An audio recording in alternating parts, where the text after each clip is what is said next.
and welcome to a different corner of my room. For some reason, I've decided that 2024 is going to be a no/low spend year for me. What does that mean? For me, it's not buying anything that I don't need, specifically art supplies. I'm a magpie when it comes to hoarding art materials. Is it new? Is it shiny? Yeah, sure. Am I going to use it? Nope. Well, mostly no. Honestly, I've always been more of a sketchbook artist versus somebody who creates finished pieces and polished, more personal work. Ideally, that's something I'd like to change. I want to challenge myself to get some of my ideas out of my sketchbook and onto the good paper. Problem is, and I'm sure you can relate, I have more art materials than I realize, including several that I don't use at all. Hence the no buy year. And while I am extending that to my purchase history in general, I specifically want to break down the amount of paint, markers, and miscellaneous things that I've been hanging on to. It's not that I feel like any of these things are too precious to use. I'm just overwhelmed by choice. Look, I have no chill, okay? First up, I am not allowed to buy any paper whatsoever for any reason. No notebooks, no sketchbooks, no journals.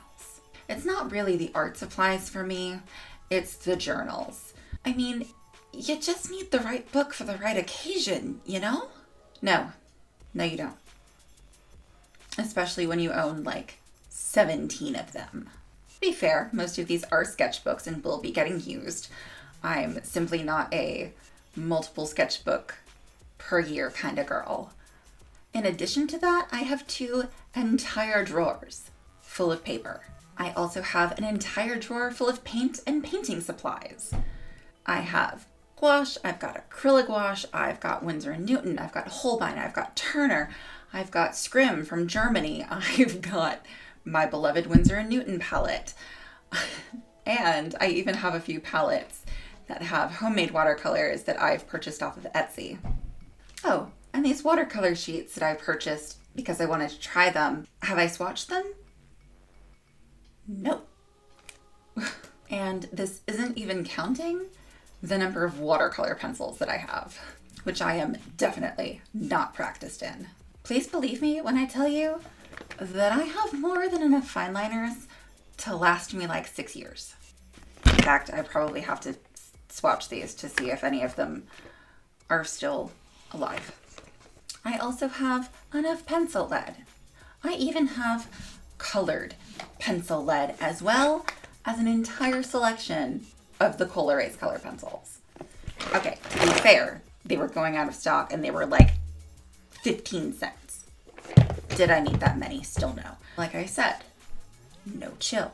And those are just the materials that I reach for when I'm doing pencil work, which most of the time I am. I have a whole collection of materials that I've never used.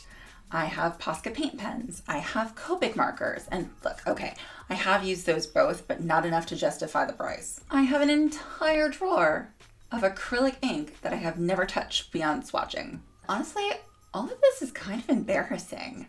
The amount of money that I have spent obsessing over things is simply too much. Basically, I'm not buying any art materials this year. I'm not going to go to my favorite art shop, even if they send me coupons, because I have enough. I have more than enough. And aside from not purchasing new material to spare my wallet, I want to make an effort to weed out the things that I don't enjoy using.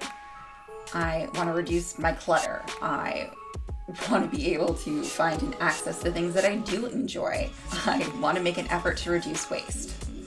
Sure, the notebooks won't go bad, but the paint doesn't last forever. I have a history of spending money for that dopamine hit, even though I'm conscious that it's the anticipation of the shiny new toy and not the object itself. And that's a habit I'd really like to break.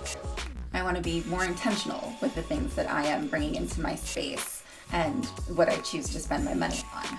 More than that, I want to give my savings account a boost with the intention of finding my own place and moving out.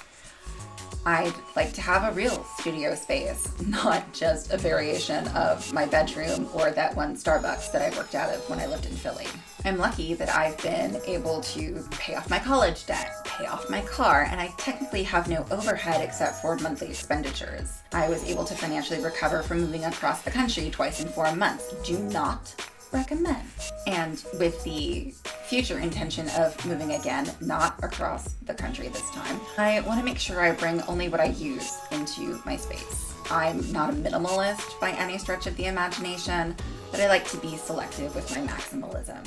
I recently rented the audiobook of Kate Flanders' The Year of Less from the Libby app, and I'm hoping that it gives me some more perspective on investing in experiences instead of buying things to make myself feel better. All of this really started when a video from Grace Nevitt popped up on my feed, and I'll link her video below, but she is also doing a no-spend 2024, and she has some excellent resources, including a newsletter and a Notion template, if that's the kind of thing that you're into and you want to hop aboard as well. And let's be real honest, nobody is perfect. The whole no-buy thing doesn't mean that I'm going to lock myself in my house and never go anywhere or do anything, because just existing is expensive. I have a list of things that I'm allowed to replace. I have a list of things that I am saving up for.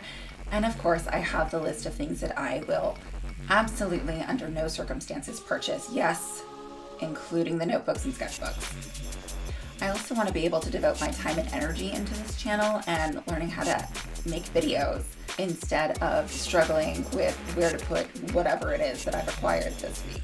I know for me, having a cleaner space helps with my mental health, and hopefully with this plan for 2024, it will help with my financial health as well. More adventures, more experiences, less stuff. That's it for this video. Thanks for hanging out with me. If you enjoyed it, give it a like.